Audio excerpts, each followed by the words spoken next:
name is Bear Siragusa, and you are listening to the Hunting Hound Podcast presented by W Hunting Supply.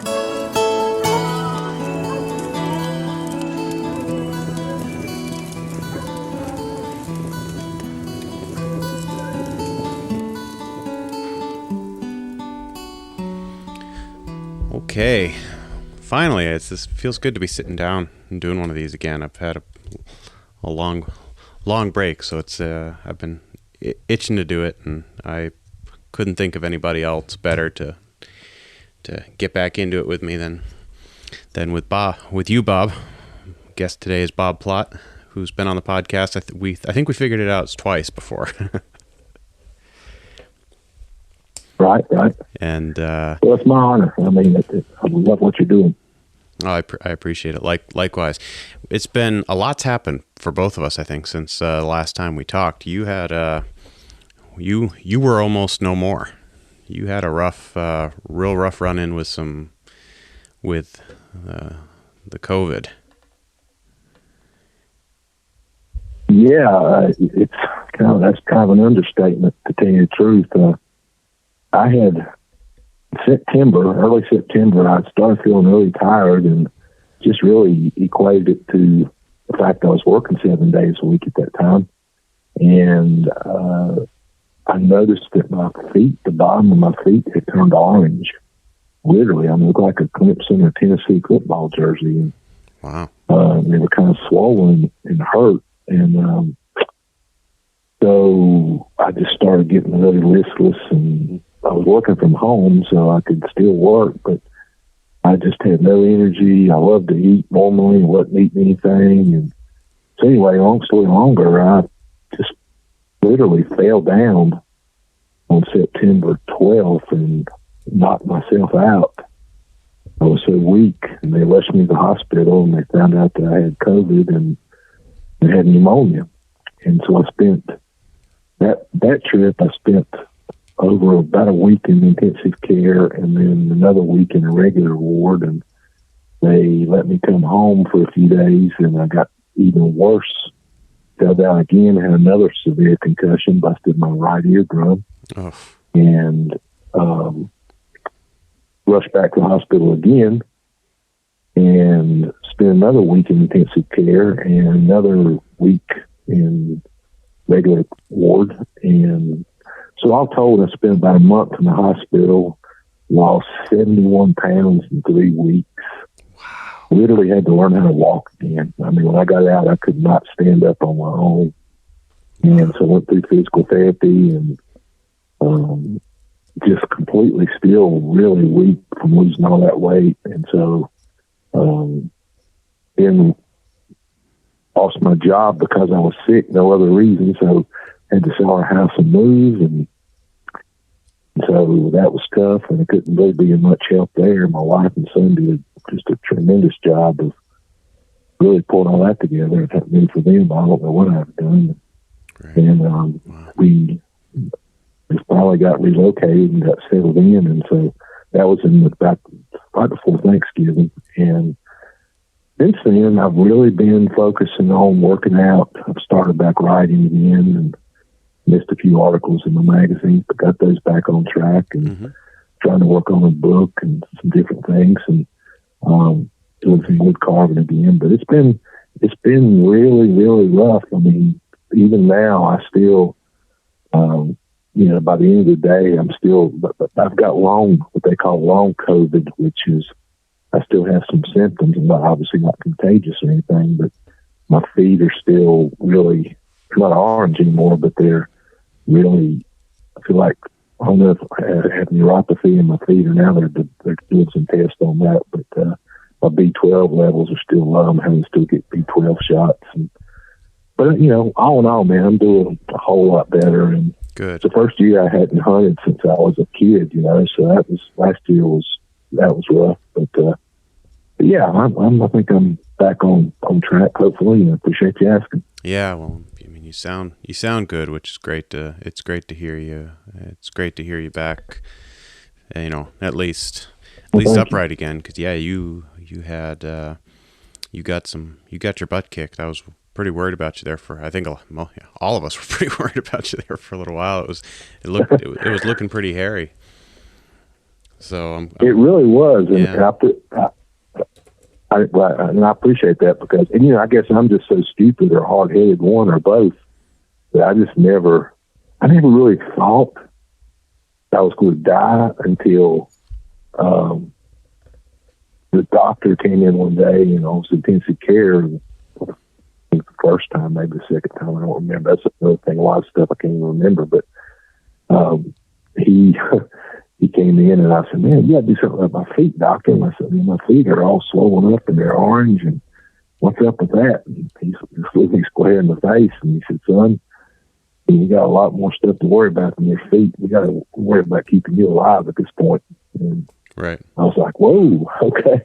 So that was kind of I think I realized then. I mean, I knew, they don't put you in intensive care for nothing, but right. I knew I was weak and all, but I don't know. I guess you just don't want to think or admit that kind of thing can happen to you. But I had several friends die of COVID. Yeah, so did the guy that I caught it from, he was 90 years old and he just barely had a cold. I mean, he had no severe, which I'm glad, and no problems at all from it. Heck, it dang near killed me, so right. twice. So, but who knows? And that's what they told me. They said, we're just, this whole thing is just such unknown territory that we just, we're learning. In fact, they took pictures of my feet because they said they knew that was a result of COVID, but they didn't know, never seen that before. Right. So, oh, wow. That's interesting. That's interesting. Wow. Oh, it's scary. It's scary. But I was, it was, yeah. It kind of, one of the things I wanted to talk to you about while I had you was you mentioned just now that you lost your job, that they, as soon as you got sick, they I don't know how they would probably, the PC way to put it is went another direction, which is, yeah, that's putting it nicely. Yeah. Didn't have the decency to call me and tell me or wait till I got out of the hospital. The first day that I let them know I was in the hospital and I, couldn't do much from intensive care, I got an email saying, "You're fired. Thanks. See you." And so it was, that was rough. But hey, it's I guess the bright side of that is that I had started this side company a few years ago, Mountain Memories Productions, and COVID had shut it down in 2019 when the pandemic hit, but it was going pretty good. And so my plan always was to, at some point, start back doing that full time, and getting fired like that just forced me to do it sooner. And I luckily got a great business partner who really stepped up to the plate and helped out a lot, and still, helping me a ton. He's, in fact, he's 50-50 partner in the business, and it's really taken off. We're excited about it. That's fantastic. Yeah, I wanted to ask you about it because it's I've seen some of what you're posting on Facebook, and have tried to share the web address or the website and things like that with the listeners of the podcast. And you've got some exciting stuff coming up, some great music and some great seminars, and you're also doing this the thing that I was most excited about, which I guess makes sense, is the Plot Fest, which is you changed the name to the Plottoberfest. I'm excited about that. Yeah.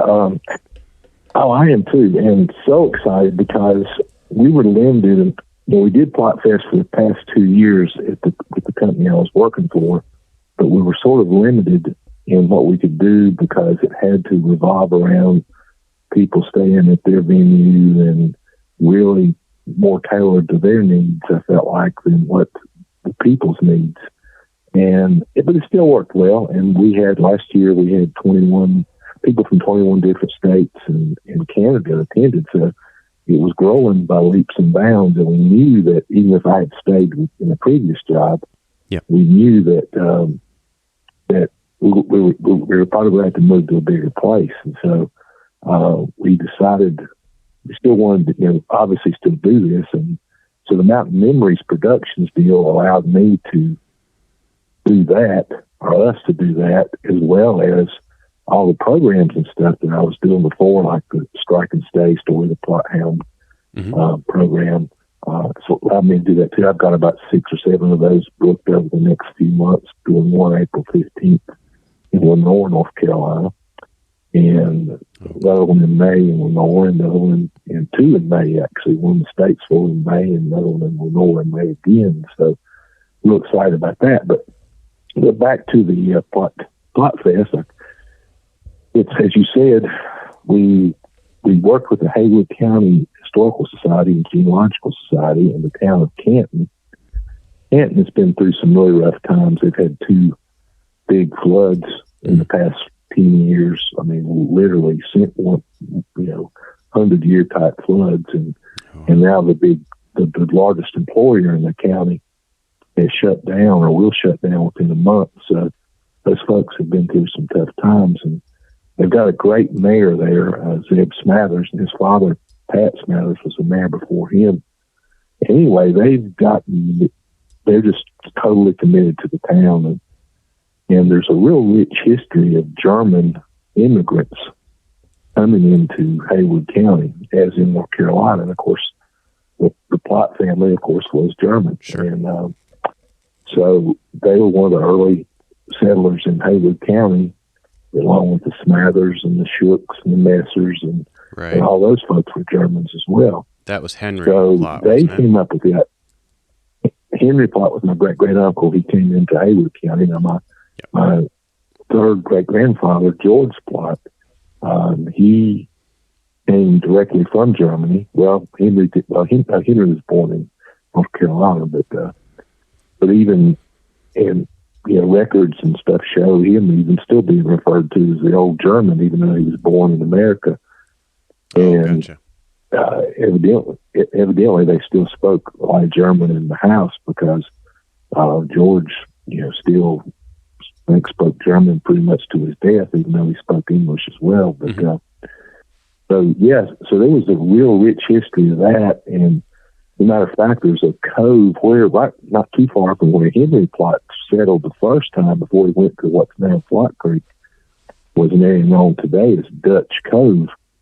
And a lot of people thought that it was called Dutch Cove because maybe some people from Holland or the Netherlands lived there, but the truth was that the American or other settlers there heard the Germans talk about the Deutschland, or the fatherland, and they took it to mean that they were talking about Dutch. Okay. And so they kind of anglicized Deutsch to Dutch. Right. And so that became Dutch Cove, but it was really Deutsch Cove, which was a German word for the fatherland, or the homeland. Yeah. So there's a real rich German history there. So basically, we're going to do a 4-day festival, which in the town of Canton has really helped us out a lot. Instead of us having to foot the bill for the whole thing, they're paying for the bands and working with us on a lot of stuff. So we're going to do I'll do a program on Thursday, the Flight Dog program, just kind of kick things off. And we've got some kind of low-key stuff going on Thursday.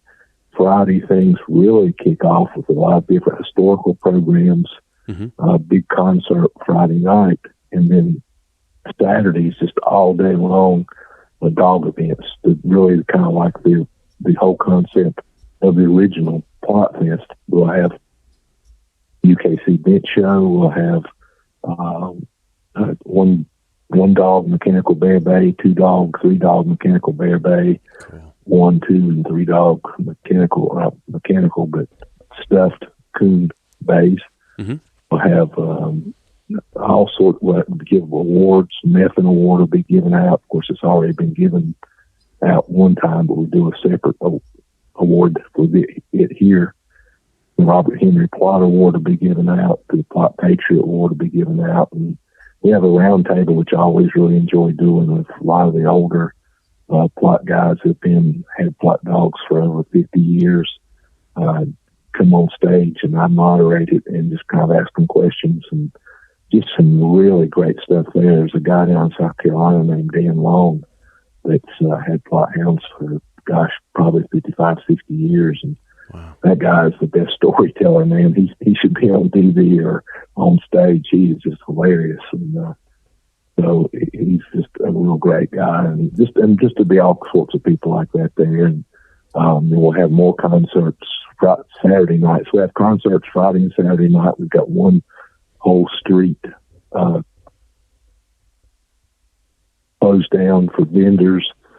Gary Beatty of GT's Hunting Supplies will have a complete trailer there full of everything from collars and leads to tracking gear. And Gary's been really good to us for giving us a lot of raffle information, but goods to sell and let us keep the money to put back into Plott Fest.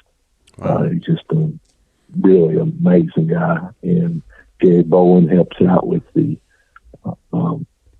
all the dog events, really does a super job with that. And he's got a lot of folks helping him. And Gene Walker usually comes in as a judge for our UKC dog show, so that's good. And can't say enough about Alan Gingrich with UKC for helping us out getting that going, because there'd been some conflict with some dates at the same time, and we were kind of locked into this date because of the Swing Canton wanted to do it, and they were providing so much funding for it that we really couldn't change it. Sure. So he made some changes and helped us with that a lot, which I really appreciated.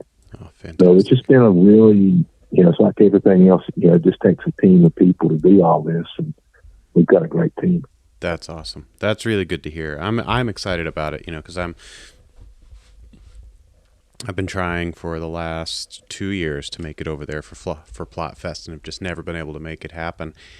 And this year, I'm really kind of, what would you put? How would you put it? I guess hell bent on getting there. I'm gonna talk to. I'm going to talk to my work this week and tell them that I need those dates off, and then I'm going to buy my tickets right away. So I should actually have an answer for you here, a concrete yes or no, within the next 3 or 4 days, I hope. Well, that just made my day. I tell you, that's something that obviously, we've talked about for a while, and you will definitely win the prize for a person coming from the longest distance away. That's for sure. Farthest away. Yeah. I mean, last year, Alex, we had some folks there from San Diego, California, and some folks from Canada. Mm-hmm. And actually, the folks from San Diego are probably won the prize, even though they were in the United States. But they literally had to come across the entire country, whereas the lady from Canada just lived right across the Canadian border and above New York State. So, okay, gotcha. But anyway, we had people there from 21 states and Canada, so now we can hopefully add to that this year with you coming from Norway. So that's exciting, man. And I feel like I know you. We've talked so much and exchanged so many emails and messages over the years, but to actually sit down around a campfire and talk and meet face to face and can't wait for it. Yeah. Share a beverage and a dinner, man, or something, that'd be cool. Oh, I can't wait for it. I'm just I'm so jazzed about it. I was, like you say, we've talked off and on for years, actually a lot longer than I've been involved in the hounds. Because I had pneumonia way back in when was that? That was a long time ago. That was probably 2014, maybe. It was a while ago. Yeah, it's been at least that long. Yeah. And I had pneumonia and just stumbled upon your book while I had pneumonia. Mm-hmm. And that was Strike and Stay. And I read the whole thing lying on the couch with a fever, and then immediately read the whole thing again, and then sent you a message saying, I you don't know me from Adam, but I just wanted to say I really enjoyed your book. And I think that was And probably, and you look back at life and there's these small moments that seem totally insignificant that end up having major significance later on when you look back on them. And I think that was probably one of those moments in my life where, I was deep into the sled dogs at that point, and, doing really, really sort of my whole life was that. But that was probably the moment where the hounds and the thought about running hounds and plots, and, specifically plots, kind of, entered my purview, entered my, my consciousness. And, here we are almost 10 years later. Yeah. It's crazy. I remember it well, Bear. I mean, one thing that really fascinated me, I remember the message vividly, because one thing I always try to do is if anybody's kind enough to send me an email or write me a letter or send me a message or whatever, I always try to respond to it. Now, sometimes I'm sorry I did because, but not much. Most of the time, 99% of the time, everybody that does that's generally genuinely good people, and right, and really saying nice things, which you really appreciate, and particularly when you see somebody that's a seasoned dog person like yourself. And I've always don't know anything much about it other than just what little bit I've read, but I've always been fascinated with sled dogs, and I did a ride and all that sort of thing. So when you were telling me you did that, and I was like, man, this is cool. This guy knows dogs. And then the other thing was that, I remember you telling me about, you read it with the fever, and then you read it after you were better. And I thought to myself, well, I'm glad you read it after you were better, because, the fever, you may have thought it was good and it really wasn't that good. but yes, I was just, I was really, really thrilled that you liked it. And just, I don't know, sometimes you just, even though I obviously wasn't meeting you face to face, I just had a good feeling about what you were doing and what your intentions were. And you seemed like you were really trying to learn. You obviously knew how to handle dogs and train dogs. Because, dogs are dogs. right. They're different breeds. But if you can get that sort of performance out of sled dogs and know how to take care of them and that sort of thing, you can certainly do the same thing with a plot hound, or I think you can anyway, and you've certainly proven that amazingly well. So, I would add real quick. Well, no, and I'd add real quick too that, you talk about things that were life changing. It was life changing for me too, because not only did we become, I think, good friends, but I think part of that result has been, I've been so appreciative and so impressed with what you and your son have done in terms of the work with promoting plot hound in Norway and actually getting the NKC over there to recognize the plot. And I know that was no easy task. So I appreciate to do that. Yeah. No, I am dead serious. Because I know how it can be dealing with some of these clubs, and it's like you said. You just had to take no a million times and just keep not stopping and showing them the proof, and you did that, and by golly, you got it done, and happy to say that it looks like your dog's the first one registered under that name in the plot in Norway. So that's no small achievement, and you guys have done a great job hunting with them too. The fact you can only run one dog over there is that's a challenge. I've never liked to run a whole big, huge pack myself. I never hunted. I've hunted with people, other hunters that had a dog or two where you ended up having a pretty good sized pack of dogs, but I usually never take more than 2, 3 at the most of my own dogs, because I just don't think you can really do them justice. So, for you guys to do that too, and the conditions you're hunting in, and the extreme cold and snow and that sort of thing. Hey man, kudos to you, brother. That's awesome. I appreciate that, Bob. I really do. And it, the inspiration for the whole thing really came from reading, first that book and then your other books as well. It's just been so my degree is in history, so that's what kind of sucked me into it in the first place. Was it may have actually been what I had searched for when I stumbled across your book was East Coast history. Because I'm from the East Coast and I'm my degree was in history, so I wanted to, I'm always reading books like that. And then suddenly this popped up, and I was like, oh, it's a history about a dog breed. I like dogs, and had no idea that it was going to snowball into, 10 years later, me with my second plot and, having gotten kind of so involved in the sort of legislative part of things over here. I never could have foreseen that, but at the same time,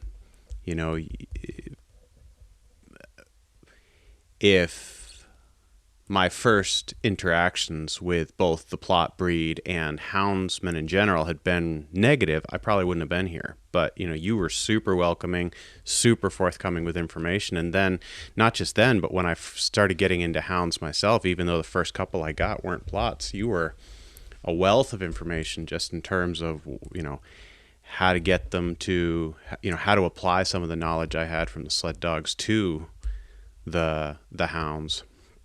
And when I finally did get a plot, and first Dan, and now this Amos dog, that you were so welcoming and so kind, and not just to me, especially with this Amos dog, I really, really appreciated it, that when my son asked if he could name, because I sat down and was reading Strike and Stay to my son, because he wanted a plot, and somebody had contacted me and asked if I was interested in a plot puppy, and just kind of got me on the right moment, and I said, well, yeah, and ended up getting this Amos plot, which is this Amos dog, which is at both of his folks are from the Ursus Kennel out of BC. Yeah, and was reading Strike and Stay to my son. Dog. Oh, great dogs. Yeah, I'm excited about it. They're, but yeah, was reading Strike and Stay, and my son said, "Oh, Amos, that's a great name," because we read, which would have been Henry's son. Is that correct? Right. Yes. Yeah. Mm-hmm. And my son was like, "Oh, I'd like." I think he had 7 or 8 sons. Yeah. Yeah. And well, my son asked, Amos is such a great name. Can I name him Amos? And I said, well, I can't imagine why not. And before I could say, but maybe you should, ask his descendants. He's like, do you know the guy who wrote this book? And I said, yeah. And he said, he's related to Amos, right? And I said, well, yeah. And he said, well, could you send him a message and ask him if he'd be okay with it? I said, well, yeah, of course I will. And I did. And you were just so warm and good to him about it. And he was just tickled pink that you let him call, that you gave him your blessing. And it just made the whole thing that much more, special for him. It's such a big part of the story when he tells people, he's so proud of that pup. And, part of what makes him proud is that he, feels like he kind of got your blessing to call him Amos. Well, I'm proud of him. I mean, and he certainly, I appreciated the fact that he was considerate enough to and respectful enough to even suggest that or ask that, because I don't own the name, and he could have named it and not asked me, and I would have been fine with that. I mean, it certainly would have offended me in the least, particularly with it being your son. But the fact that he was so respectful about it and went about it in that way was just, I thought, so cool. And I think, it's inspiring to me to see. To me, that's what this whole thing's about. It always has been. The whole purpose of writing the first book and the other 5 books were to perpetuate that legacy, to try to share the truth, as I know it anyway, with people, and and challenge them to, if they disagree with it, to prove me wrong. I mean, because I've never been the type of person to be, if somebody comes up and goes, "Well, that's wrong." Okay, well, show me where it's wrong. Prove it. Right. And if they can, I'll shake their hand and say, "Man, thanks so much for showing me that." I'm learning, because I think you got to learn. You're constantly learning. You're constantly evolving. If you're not, you're dying. So yeah.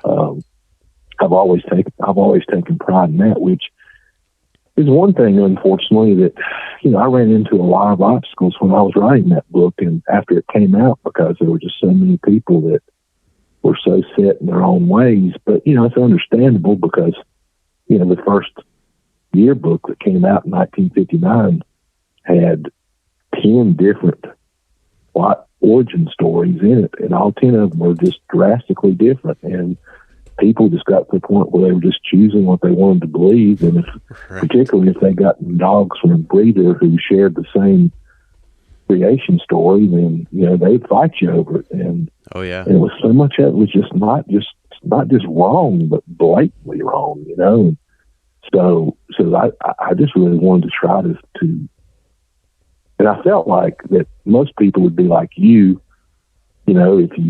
If you're sharing information with people, they will take it and dissect it and digest it and use it and kind of form their own opinions.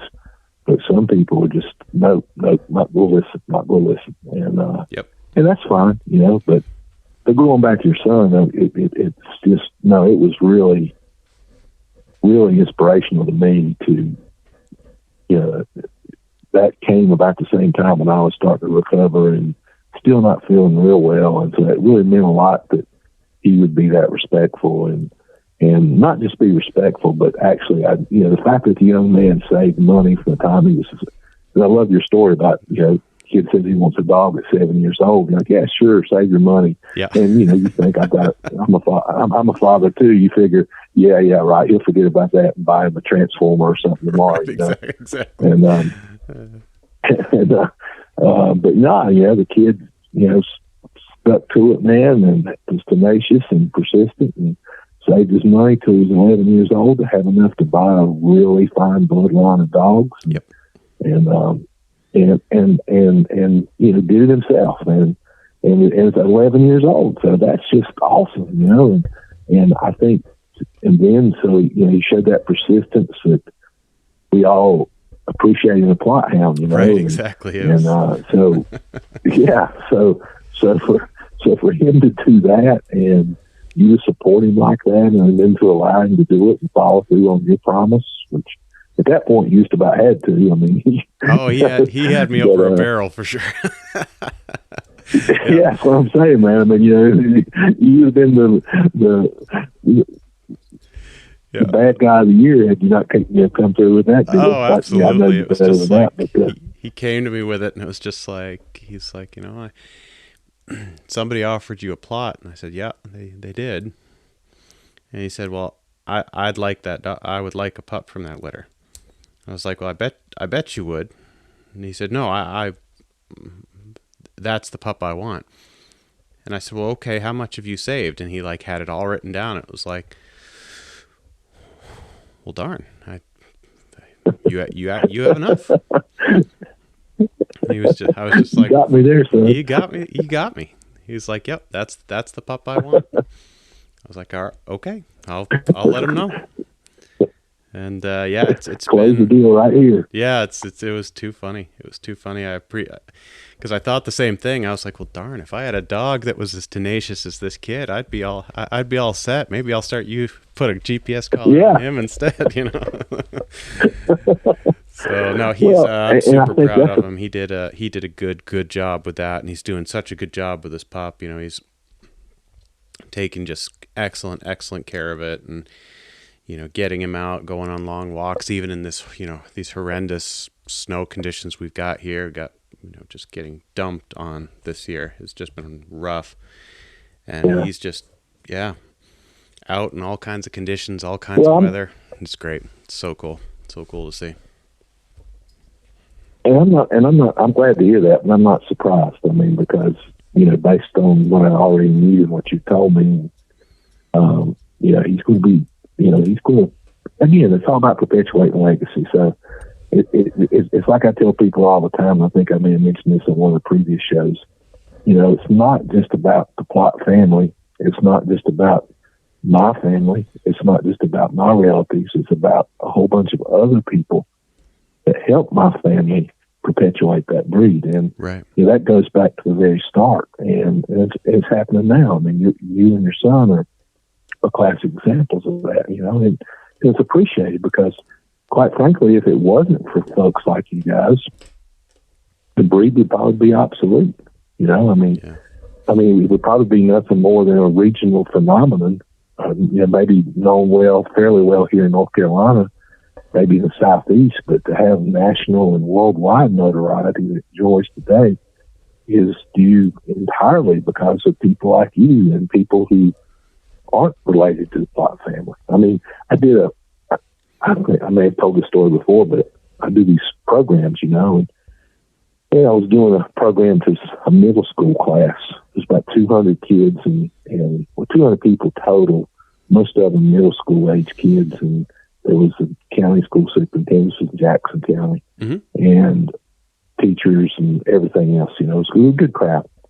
And most of the time when I do programs with kids, particularly that age, you have to try to find something that's going to attract their attention or hold their attention. And, the stories are good. And I've always been real pleased when the Jackson County librarian came to the book signing I was doing and bought about 20 books one day. And she said that I said, why? I'm glad you're buying these, but why are you buying so many? And she said, well, they're the only books I can get most of the kids, and particularly the boys, in school to read. So I thought, wow, that's cool. But so that made me feel good. But when I was doing this program, I started thinking about, okay, what is it that, how can I make them understand that this is not just my story, or our story as a family? So I then sat down the night before I went to the program, and I just jotted down on a legal pad. I think I came up with about 150 names. I just started with A and went through Z, and came up with about 125, 150 names of people who were, a couple of them may have been cousins, but most of them were not related by blood to the Plott family at all, who played pretty integral roles in the development of the breed in America and all up to today. And so, but particularly in Western North Carolina and all over North Carolina. So anyway, wrote that down. And so the next day, I didn't even really know why I was doing it. It just struck me as something I should do. And then when I was driving there that morning, it occurred to me how I should do it. So at one point during the program, I told them, I said, okay, look, this is how many of y'all have Plott hounds? And it was maybe out of the 200, there may have been 4 or 5 that did. And there may have been 15 or 20 that had seen them before or understood a little bit about them. But as usual, most of them didn't really know a whole lot about it. And so I said, well, I want you to know this is your story too. And they said, well, how's it my story? I said, okay, let's play a game. I'm going to read these names on this list. And as I read them, if that is your last name, or if you are related to someone by that last name, I want you to stand up and don't sit down until you read the list. So I read the entire list, and by the time I finished that entire list, every single person in the auditorium was standing up. And of course, they were all kind of like looking around each other like, well, what does this mean? And I said, well, what this means is that one of your ancestors or one of your direct relatives or descendants had something to do with this, had in a big way, in an important way. So whether you have a Plott dog or not, or whether you ever own one, the truth is that you and your family, or your family anyway, played a very important role in this, equally as important as my family did, because if it had just been left up to us, we would probably still have the dogs and probably still hunt them, but they would never be as worldwide famous or gained the worldwide notoriety that they enjoy today. Right. And so all these kids were like high-fiving each other. You're like, yeah, all right, it's us. That's so cool. So it's, so I think that's the same sort of thing. So now, you guys can add your name to that list because, you're doing something over there that, in a completely different country that nobody else is doing or very few people are doing and continuing that legacy and perpetuating that legacy that began, centuries ago. And interestingly enough, not too far from where it all began. So yeah, that's so I think that's pretty cool too. Yeah, it's a funny part of it too. And, I appreciate, all the kind words. It's I needed when I won't go into the whole story again because it's most people have heard it multiple times. But when I got injured on the job, and when that happened, I had to stop running the sled dogs, and I needed something to not just fill that void in terms of the ability to train dogs, but also something where I could put the significant amount of energy that I put into the sled dogs. I needed something to put that energy into that I felt was worth doing. And right, when I realized that, and I started that before I even had a plot myself, the process of getting them recognized by the Norwegian Kennel Club, and that's been a really interesting story, and it's not over yet. They're bucking me again, which I'm a little disappointed about. Oh, no. I thought I was done, but now the conditions now are that the parents of the dogs need to be AKC registered. So, UKC no go, PKC no go. It's got to be AKC registered for them to accept it into their registry. So I am. Well, I would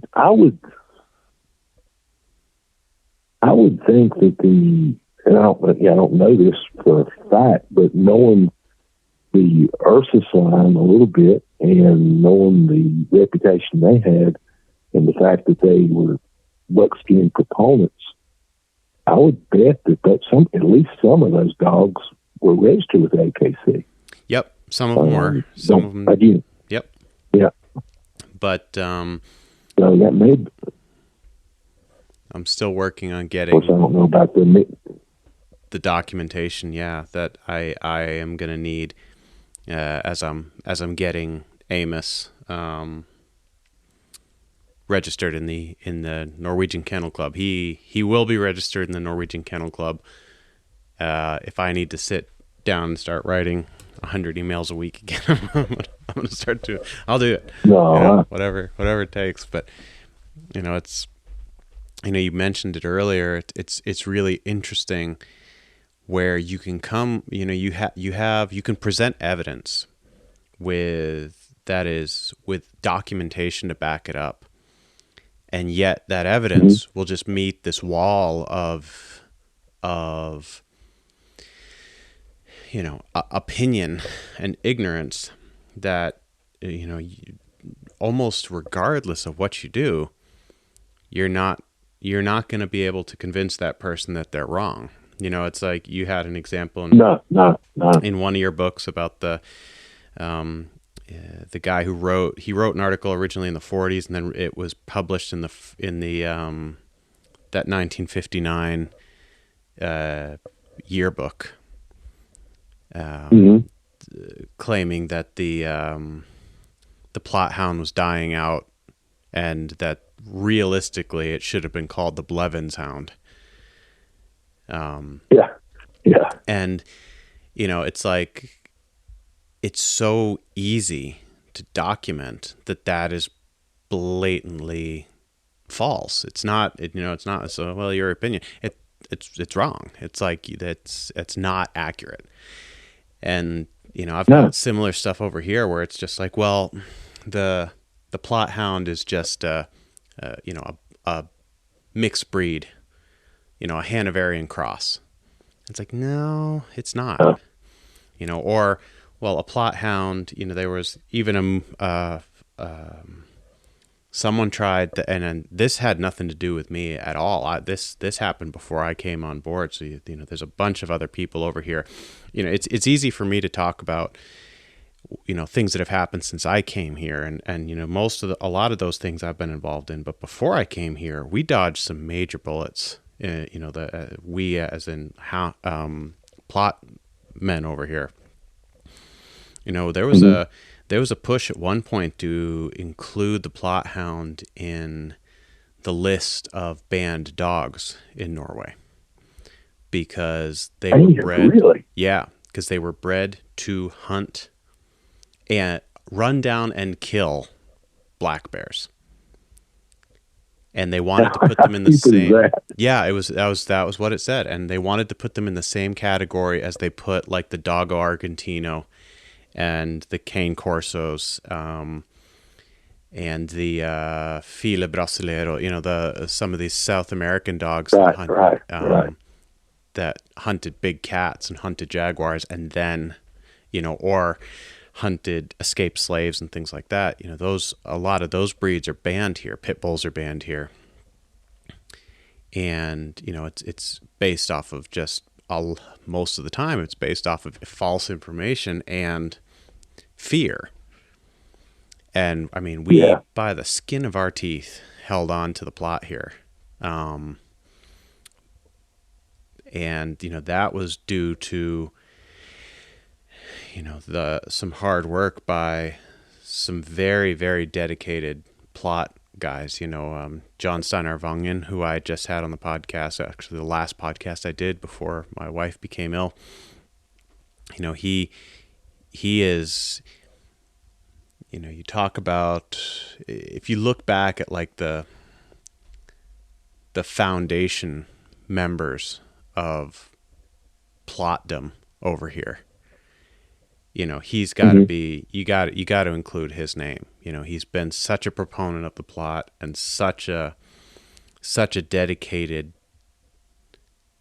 campaigner for not just hunting actively with them and, showing what they're capable of, but also, importing the genetics that a lot of people have these days, and then another guy is the Swedish guy, the first guy that imported a Plott over to Sweden or Norway. And that's Rasmus Boström, who I've also had on the podcast. And that guy's the godfather of Plott hounds in Scandinavia. Like without him, maybe someone else would have come along and done it. But as the history is now, without him, they wouldn't have come when they came.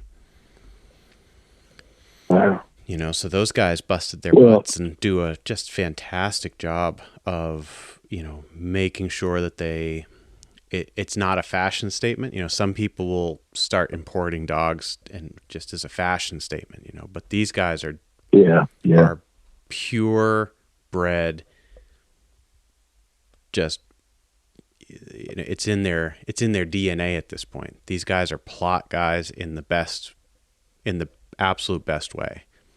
They're as gritty as their dogs. They hunt their dogs actively all the time. They do good. They're breeding good dogs. They're really, without serious guys like that who, the Plott wouldn't be what it is over here, and it's gaining in popularity. Last year, a couple of years ago, I think there was only maybe three Plott litters in Scandinavia. And this year I know of like 7 or 8.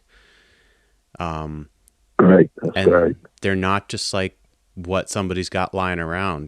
These are of parents from, a lot of good kennels, places, dogs imported from Steve Moore or John Lockhart or Gary Hosker, before, the late Gary Hosker, or I guess, all three of those guys are late as of recently. Yeah, both John and Steve died. That's true. Ago. Yeah. Imported from from good people. And, it's, when we talk about Plotts in Scandinavia, it's easy to talk, it's with the podcast that I've got and my presence on social media and things like that, it can be easy for people to get, I think, the wrong idea in some ways that I came over and started making waves over here. That's not the case. I came over and am standing on the shoulders of some great dogmen who have done all the legwork to, make the Plott a legit, legit sought after dog over here. This isn't something, this is not this is not a niche thing in the same way that it was 15, 20 years ago. No, and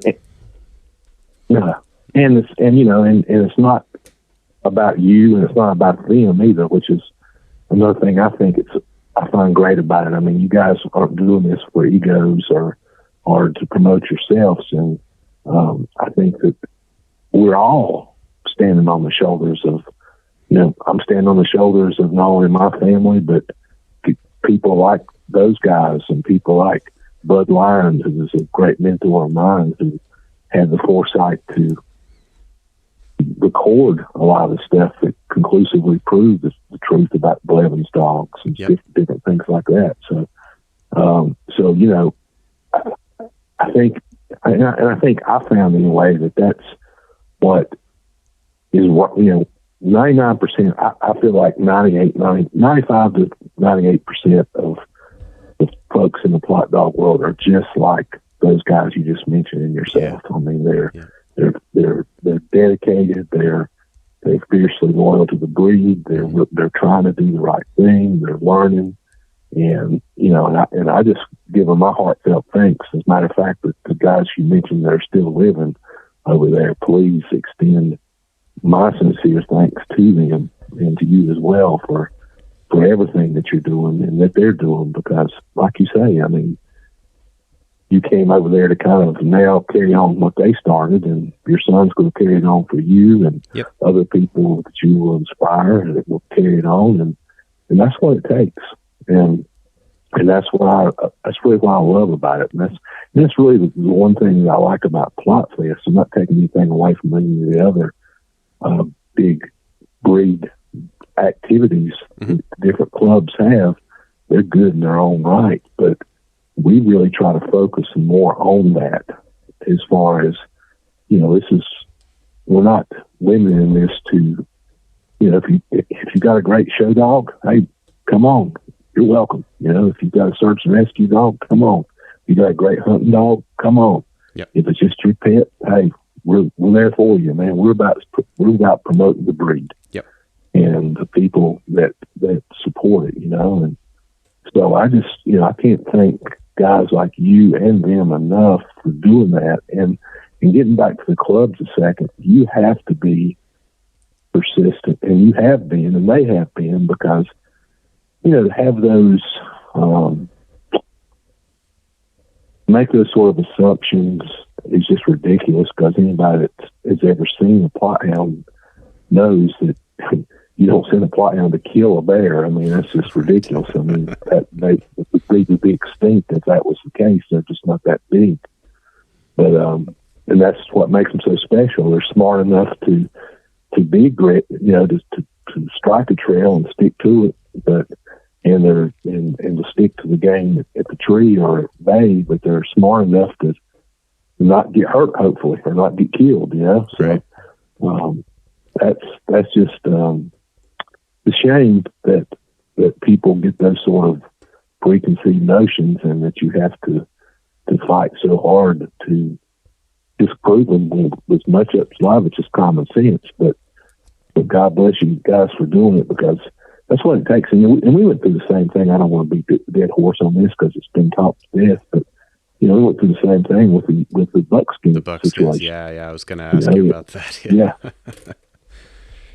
that was just, I had really resigned myself to the fact that it would probably, I probably wouldn't see it in my lifetime. I wouldn't see it change because I knew that the MPHA wasn't going to change it. They had set their guidelines up in such a way that it'd be almost impossible to change.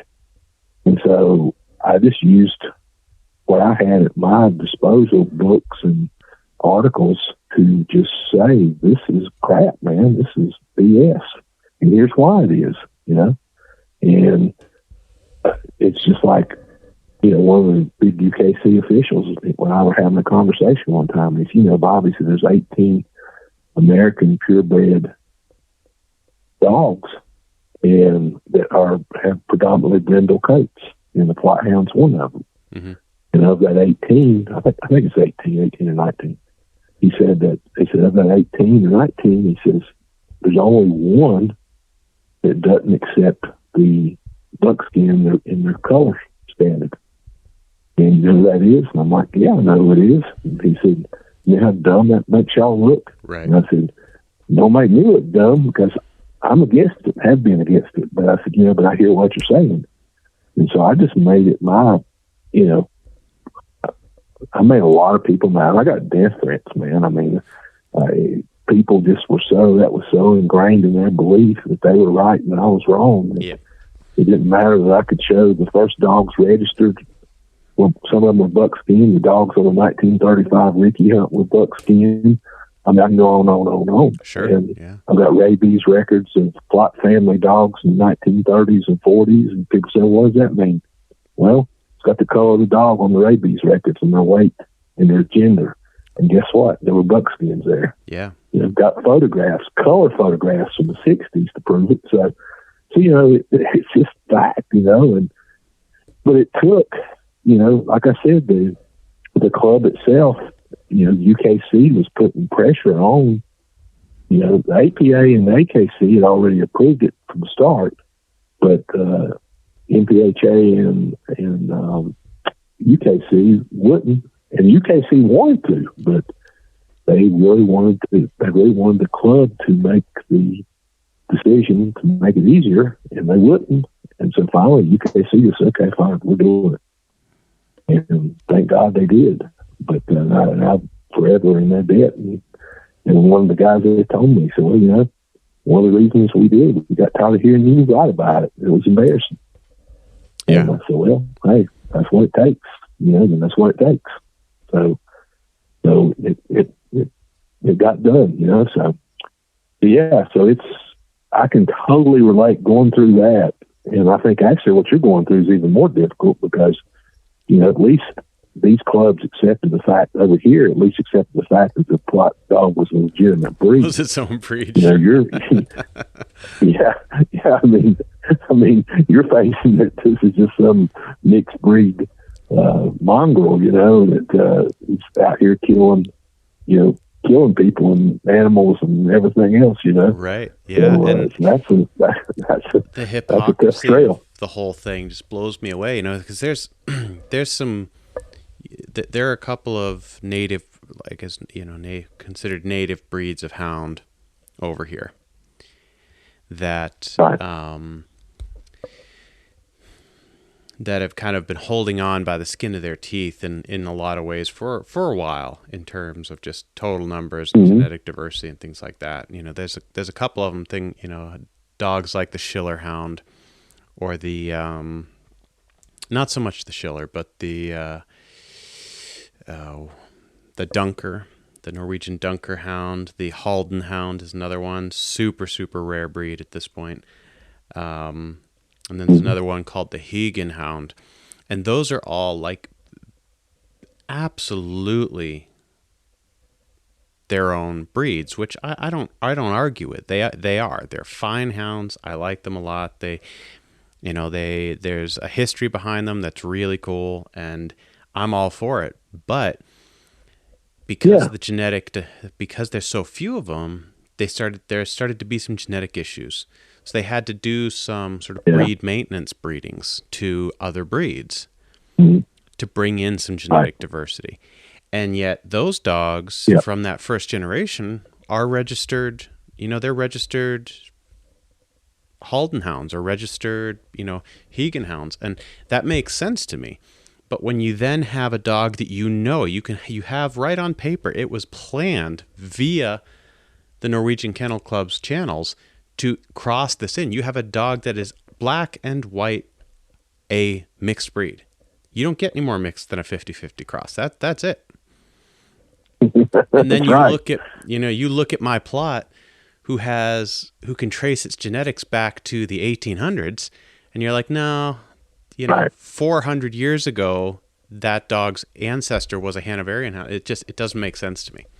Like even if that's true, it doesn't make sense to me that they would then. Well, it's not. Yeah,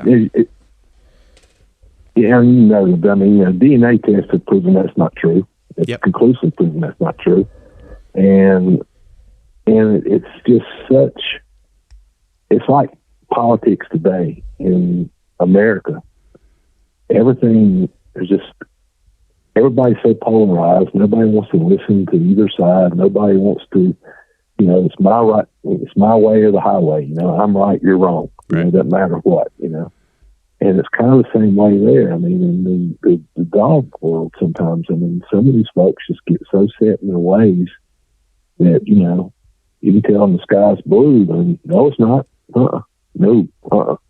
Yep. Yeah, but it is. No, it's not. And it's just, and you just can't. I've had to learn the hard way that folks like that, fortunately the kennel clubs here aren't like that, so you can deal with them, but, some of the just general dog owners, general dog owner population are, and, you just have to just say, well, you can't fix stupid, leave them alone, I tried, here's the proof, you take it or leave it, that's not good enough for you, then fine, I'm not going to waste. It's the reason I don't get on message boards and argue with people all day and all night long, because I've got better things to do. I tell people all the time, if you spend as much time in the woods with your dog as you do on message boards arguing stupid crap, you'd have the best dogs in the world. Isn't that the truth? Yeah. Isn't that the truth? Yeah. So, yeah. And it's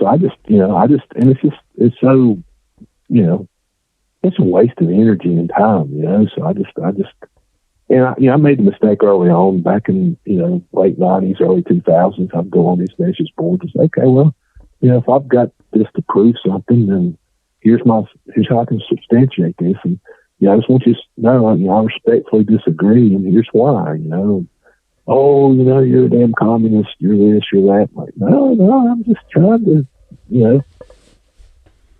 show you some facts here, man, and, hopefully you'll, change your mind.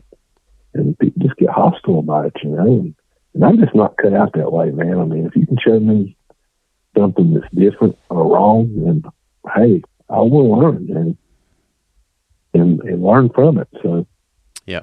But like I say, man, good for you guys on what you're doing, because I know from firsthand experience it's tough, and you guys have it even tougher because you're trying to get an entire breed established, which shouldn't be that hard considering every other kennel club in the world accepts them, so. Right. But yeah, keep it up, man. Keep it up. Yeah, well, I'm not going to give up. And, I've talking to all these other guys, because there's, the guys that got it started, and then there's guys who have, not been in it for that long, but are just doing great, great things over here. With the breed, the guy I bought Amos from, Christian Afferberg, he's dedicated as you can be. He's got some fine plots over there that which was why I was excited, and then you've got guys like, Egil Sandbakken. He's got a beautiful line of plots that he's developing, and they're looking absolutely really nice. And some more of these Swedish guys, Fredrik Linne and his brother, imported some good dogs from Gary Hosker, and they've done some great things. They imported a female named Heidi, I guess not this past season, but the year before, and that dog hit Swedish ground just a few days before the season started. So I mean, it was must have been still jet lagged. Didn't understand the language, didn't understand anything. Had never seen a brown bear, and just blew every other dog they had out of the water. Just a fantastically good dog. So you know, it's really cool to see just in the short time that I've been sort of aware of the plot over here. It's been very cool to see how much progress the breed has made. Because of you guys, man. All those guys you mentioned and yourself and everybody else that's working as a team to get it done. And again, I just, please, haven't had the pleasure of meeting any of those gentlemen, but extend my sincere thanks to all of them because, it's can't do it without them. Can't do it without you. I mean, it's all part of the program. Yeah, well, I mean, I appreciate that, but it's, as you say, we all stand on the shoulders of people who have, come before us, people like yourself, and it's I think that's what makes the Plott hound breed for me so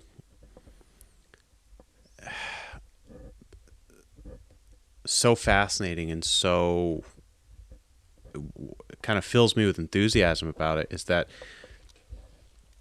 there's a history there. The history is so rich, and you can read about these people. I've tried to, I'm a history guy, so I've tried to find information about, read books about, the history of other dog breeds, the history of beagles, the history of the July walkers, and and running walkers, treeing walker coonhounds, and things like that, and just because I find it interesting. And it's so diffuse and so diluted, or diluted, not diluted, but diluted. It's hard to find. It's hard to find any of that information out there, and you can find some of it, but it's kind of questionable in origin, and that's what's so fun to me about the Plott breed is, I can sit down and read one of your books and read about Tige, or pistol packing mama, and be like, look at the genetics in my dogs, and be like, okay, all the way back, okay, yep, oh darn, I'll be darned, there they are. It's like, it's the coolest thing. It's the coolest thing. Well, it's you hit the nail on the head. It's for me.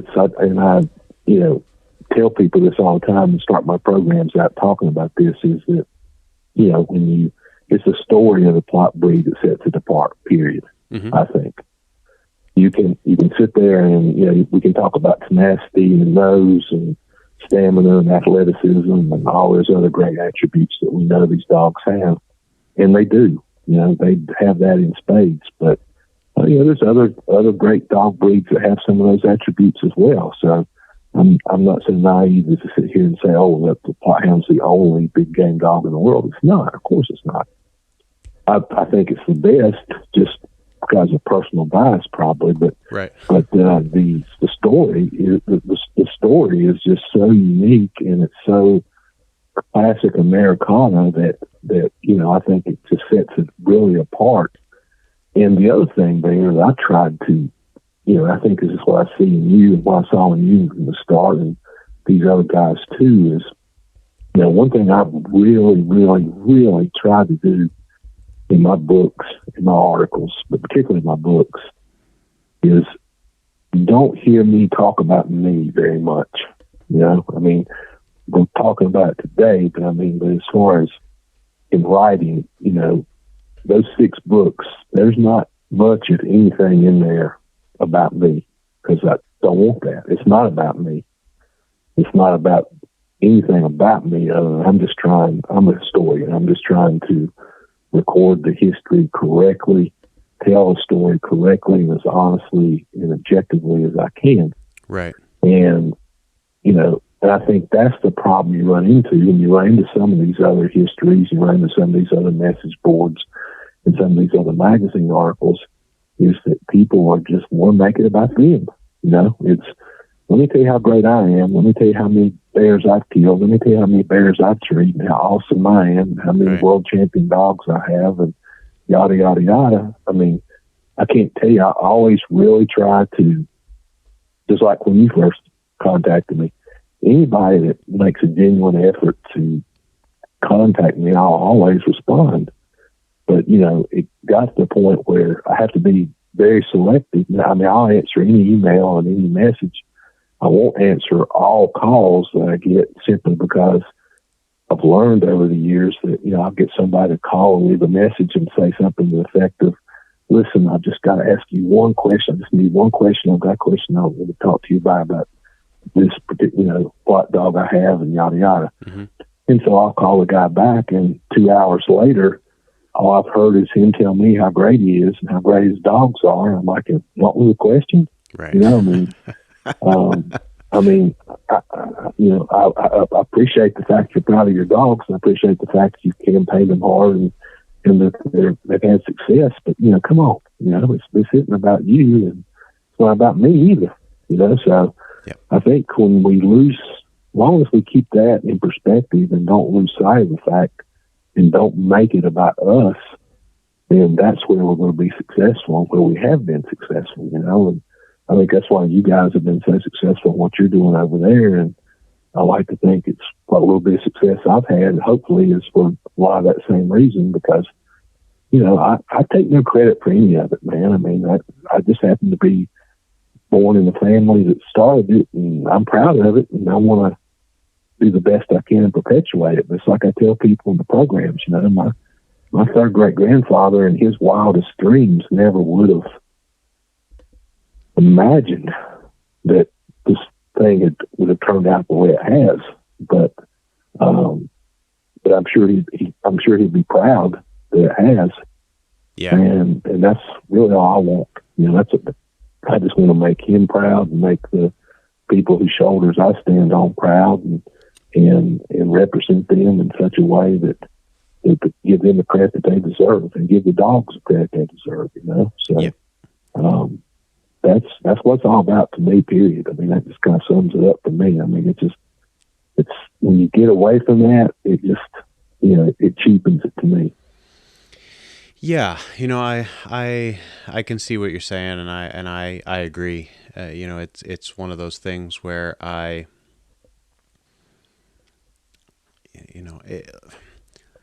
there's been a couple guys over here who, like Rasmus, who they've been breeding long enough so that they've done enough so that they could have a very solid argument for their own line at this point. Yeah.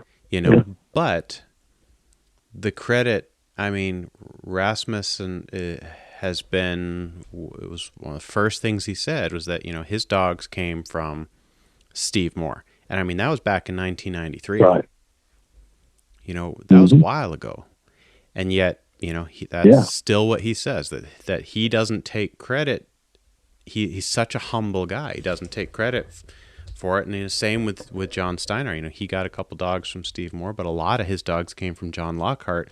And he's going to be the first guy, that is going to be the first thing he says is, where do your dogs come from? The standard answer for a lot of people would be like, oh, I bred this dog. Be like, okay, well, oh yeah, where did its parents come from? Oh, well, it came from, blah, blah. And you kind of have to dig to get, people want to hop on and they want to have their own lines. And, I saw it in the sled dog community as well, that people would have, they'd put their kennel name before every puppy that was ever born, even if none of the parents were originally from their kennel. And, that's one of the things I just appreciate about so many of the plot people is that they're so proud of their dogs. Yeah. And they're so proud of the history that they're not afraid, ashamed, or anything to say, 30 years after they imported the dog, to be like, this dog, my line goes back to Ursus, or my line goes back to, Gola Ferguson, or, it's or Von Plott, or, or anybody. It's this great aspect of it, that it seems like the history is actually so rich that it keeps you humble in some way. I think with the right people and the good people, it does. I really believe that. I mean, I think, as long as you, like we talked about earlier, if you can keep the egos out of it, I think people will see that, because I think, as you said, I mean, Charles Gant told me one time, he's dead now too, but he was so right, and Von Plott told me the same thing. He said, if you got some dogs and you're not real happy with them, if you want to create your own, plot line, so to speak, still, you got to have foundation stock from somebody, so it could be a purebred dog. Mm-hmm. But, it will take you a minimum of 25 to 30 years to do that. And, those guys that you just mentioned have done that. So, by all rights, they could say, well, this is, my line. Mm-hmm. But they're smart, and that they don't, and that they are the foundation stock. But, they deserve a lot of credit too. But I think that's kind of what Gant did. He said, okay, he'd gotten some dogs from a lot of different people, and they'd had mixed amount of success, and he wanted something a little bit more consistent, and he set out to do it, and he did. And then he put in a lot of, training techniques, and I'm using that term loosely, but training techniques that Von Plott adhered to, and a lot of the Plott family members adhered to, mm-hmm. and that he didn't start a dog out too young on big game, I think that's a big mistake a lot of people make, and people criticize me for this, but I don't care. They want to start a pup out, a bear, and you can't do that. Yep. Or you can, and sometimes you may get by with it, but more times than not, you're going to get a dog killed or hurt badly, or as an old timer called it, get a dog buffaloed, where he won't hunt a bear anymore, Yeah. So, like Von Plott told me one time, he said, you don't send a boy out to fight a full-grown man. And so, so you don't send a pup out to hunt a bear. So it's the same thing. And I think, those guys, subscribe heavily to the point of, you're going to at least a year old, in some cases a year and a half old, or you're going to put them by themselves on big game. Right. And I think that's right, and so I think, again, like I say, it's just an ego, if the guys who are in it for the right reasons and doing it for the right reasons are just like you, just like those gentlemen you mentioned, and I just got nothing but respect. Whereas the people who are just like me, what I did, this is my dog, it's the greatest, I got the best kennel, I treat so many bears, I've killed more bears than anybody else. Right. My breeding program is so strong. I heard an idiot tell me one time, he called more. His program was so strong that breeding program was so strong that he culled more pups than he kept. And I said, well, he said, what do you think about that? I said, I think just the opposite. I think your breeding program sucks. Yeah, I heard. I listen to a lot of these podcasts. So, apart from making them, I also listen to a bunch of them, and I've heard a couple people who have said similar things, and it's just been like, that's not that's not what I'd be hoping for.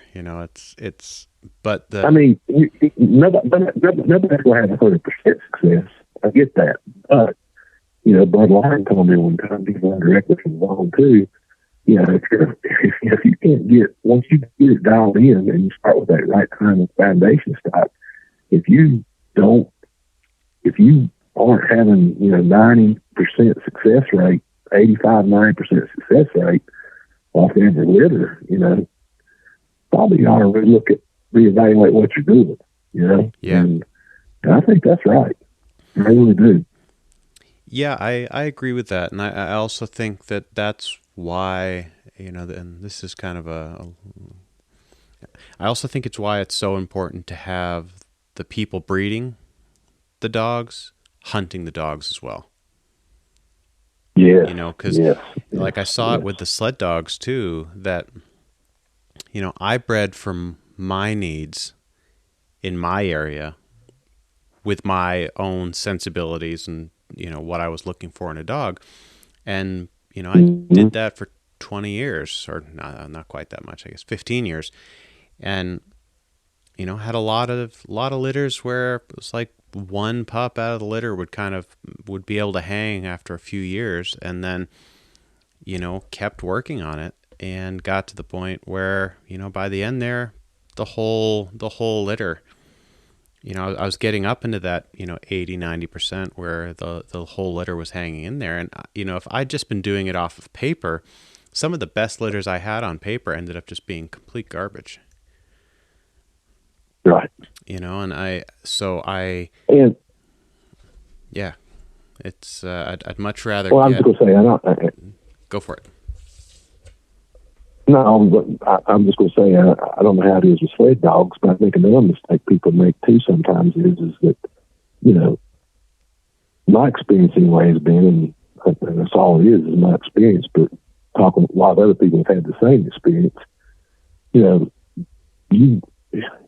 maybe in the course of your lifetime, and I'm getting to be pretty old, you may have that, what we call once in a lifetime or generational type dog. Mm-hmm.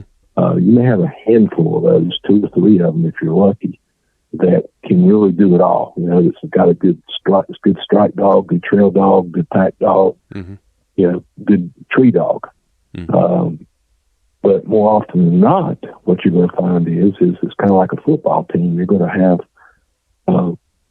different skill sets. Yep. You're going to have one that maybe is a great strike dog. You may have one that's a better pack dog. You may have one that's a better tree dog. And, you kind of use them as part of your, of course, you can't do that because you're only been able to help with one dog. So you really do have to have a multi-purpose dog. But, Right. Here in America, you can, if you go turn loose three or four dogs, they can all have, you will start with that strike dog on the trail.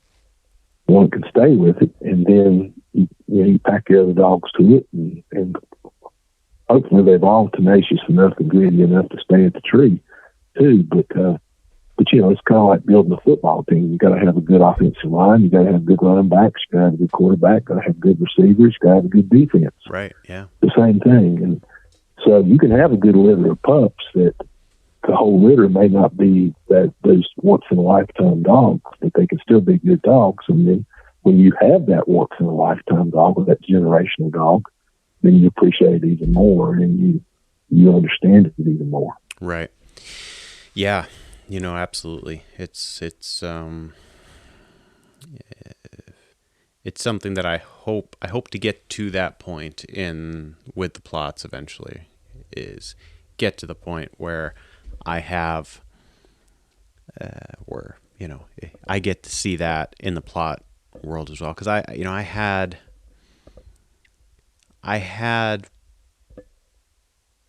2.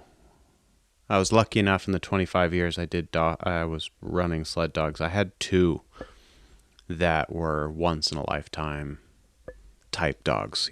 Better than I've run thousands of dogs, and these 2 were head and shoulders above everything else I've ever run. And yeah, if I can, I would be tickled pink if I could experience that with a Plott, before I get too beat up to keep up with them anymore. It's well, I think you're heading in the right direction over there, because it's that, I think that was the first dog I read about in my article, not your latest one, Amos, but the other one that stayed on the trail for like 2 days or something like that. Yeah. John Steiner has. That's a. Yep. He was. I Well, I mean, was going to Dan's. say that's an exceptional dog right there. He was an exception, or he is an exceptional dog. His issue is that, John Steiner has him now and is working on getting him focused on bear. He's gritty. He's determined. He's got a good nose on him. That's not the issue. Dan's issue is that he got on a moose when he was a pup that kicked him in the face. Okay. And, he was 4 or 5 months old. And, I was just out kind of walking with him. And, at just moment where I was not on him like I should be, and was getting back to the car and unhooked him at the car and was getting ready to, jump him up into the car, and turned around and he was gone. And, it took me like an hour to find him. And, I was walking the trail, walking his tracks. It was still snow on the ground, early spring. And, got to an area where I could see very clearly that he was running a moose. And the moose had stood, and around that moose was this big circle where Dan had been running around. And when I got there, they weren't there anymore. But leading from that spot was... there was a lot of blood on the ground, and there was quite a bit of blood leading from that spot, but I could still hear him. Mm. So I got into him, and, here's this 5-month-old pup who has this, mostly grown moose backed up into the bushes. And this moose is just with this panicked look on his face, like, what the heck is this? And Dan is losing his mind, bleeding from both nostrils. And that unfortunately seemed to be the defining moment in his life, because since then he can be sight chasing a brown bear, and if he crosses a moose track, he'll break off and go and chase that moose. He's gonna get his revenge. Yeah, I mean, it created this just revenge hate relationship with moose that, he's intense on bear, he is. But the second he gets on a moose, it's just like he kicks it into a different gear, and it just becomes this demonic being.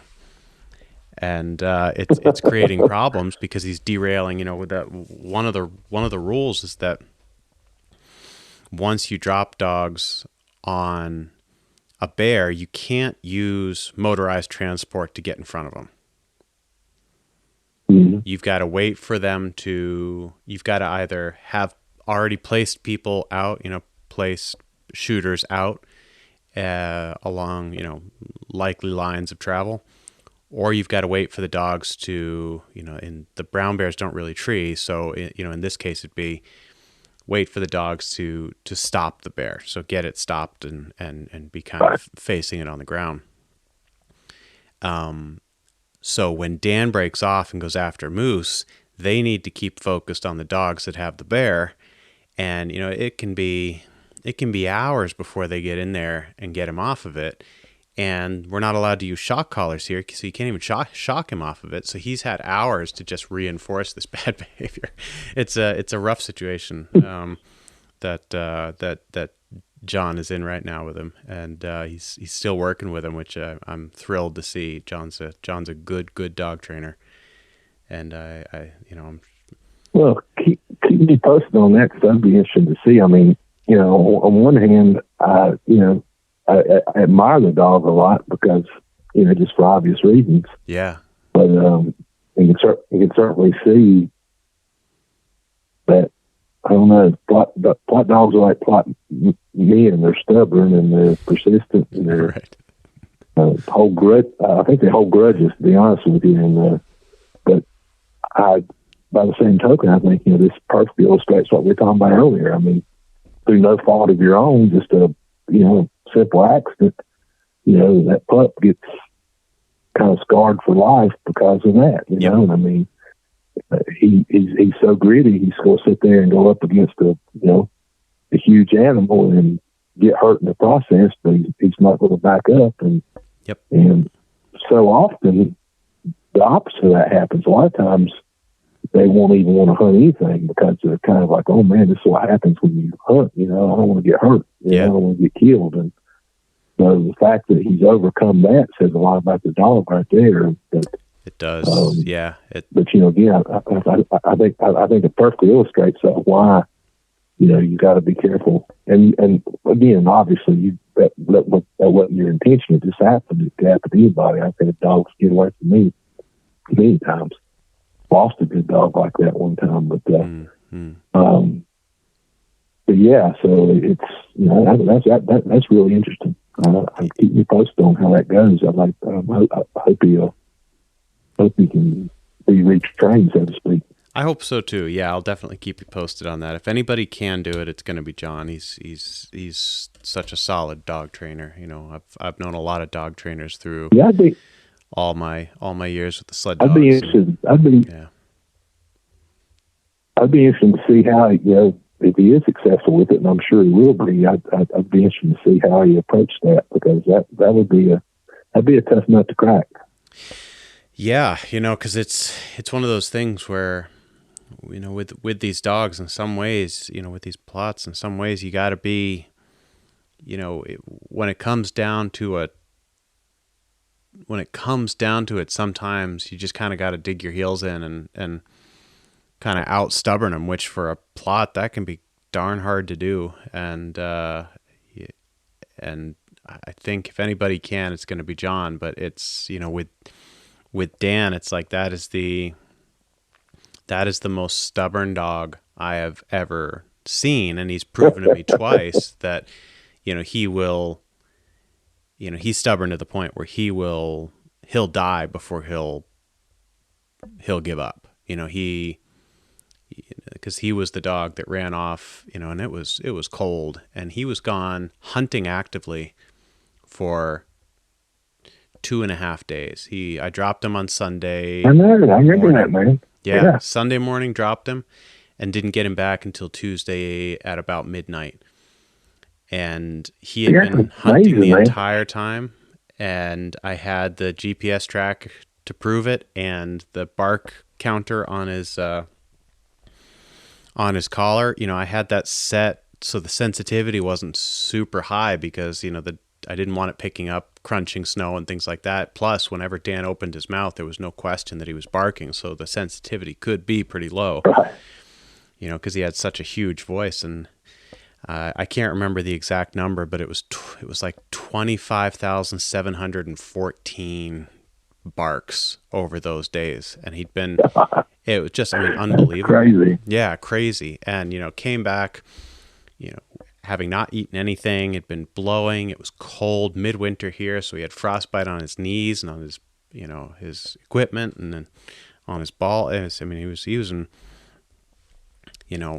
physically rough shape, and was just like, still barked his head off the whole way home. Was striking from the truck on things on the way home. It's just an insane individual. So, if I say, if anybody's going to get through to old Dan, it's going to be John Steinar. But if any dog can ever out stubborn John Steinar, it's going to be old Dan. It's one of those, the immovable object, meets the unstoppable force. I'm going to be real interested to see who comes out on top there too.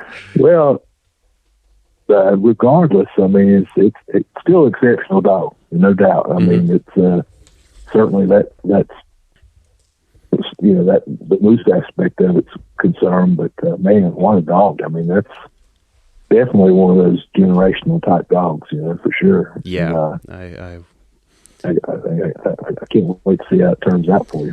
Yeah, I'm going to be interested in that as well. It's that's going to be exciting. But before we wrap up here, I want to make sure that everybody gets all the information they need about this, about your company, but also about the Plott Fest. Where can people find more information about your company specifically and the events that you guys are putting? Yeah, thanks for allowing us to do that. Go to mountainmemoriesproductions.com. All lowercase word together, mountainmemoriesproductions.com. That's the website. Mm-hmm. We have Instagram and Facebook pages, same name. And you go on there and you'll see what you'll find on the website is you'll find a whole list of events that we're doing throughout the year, partner venues that people that we partner with in terms for our concerts and that programs and that sort of thing, as well as artists that we feature, musical artists and historical artists that we feature. We have some Cherokee storytellers and some great foragers and people who can go in the woods and identify medicinal herbs and plants and that sort of thing. So we got some really cool things on that too. So there's a whole lot of stuff on the website. The website's being updated weekly for as we add things and take away things from it. And so you can find out a lot there. We're posting on Facebook and Instagram daily. So again, same thing there. And of course, I have the Fans of Bob Plott's Books page on Facebook, the Bob Plott Author and Historian page, and my own personal page that people are free to comment on. And there's also a Plott Fest 2023 Facebook page that folks can check in on too. Okay. So there's a wealth of information. I have my own website too that is badly outdated, but just bobplott.com has some old historical pictures and some programs and stuff that we've done in the past and are still doing. Okay. And we're going to be adding. We've got a ton of vintage photos on the mountainmemoriesproductions.com site too. So okay, cool. And I'm not really adept at all this stuff, but there's also on all those pages. There's this, now you've got your iPhones and all your types of cell phones that you can just scan on them, and the scan will tell you where about what the prices are for competition events and that sort of thing. Cool. Schedules and all sorts of things like that. So we've got a really great young lady named Maggie Rainwater who's doing a ton of good stuff for us on our website. So she does a superb job with that. Excellent. And our social media too. Cool. Okay. Well, I'll put links to all of this, your the Facebook pages and the Instagram and the website in the episode notes of this episode. So anybody who wants more information can go, can click on those links and they'll take you right there. And the Plott Fest or Plottoberfest, when's that happening? October 5th through 8th, 2023. It will be in Soils Park in Kenton, North Carolina, which is in Haywood County, where Plott Dog really became famous, and really only about 2 or 3 miles from where he first settled the first year he was in Haywood County before he moved on to Plott Creek. So it's an area real rich in Plott history. It's very accessible. It's right in downtown Canton, so there's a lot of great restaurants and shops and stuff nearby, in addition to the vendors and concerts and things that we'll have going on there and all the Plott Dog events. Okay.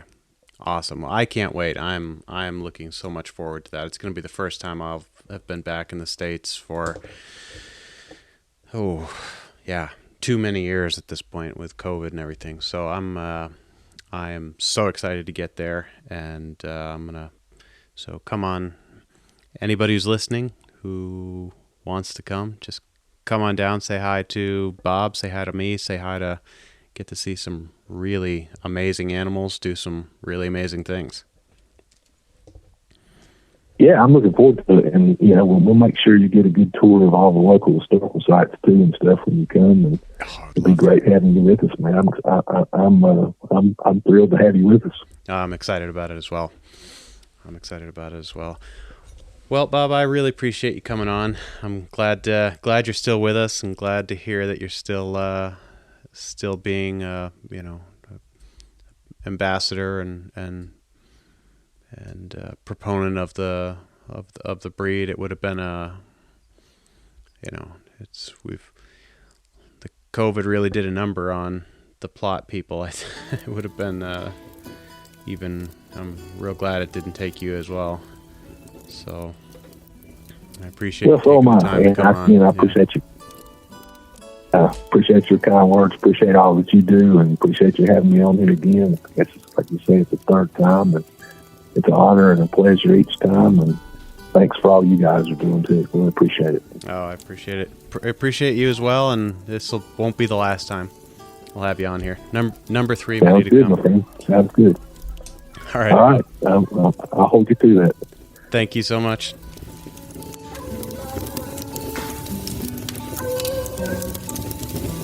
Man, I love that sound.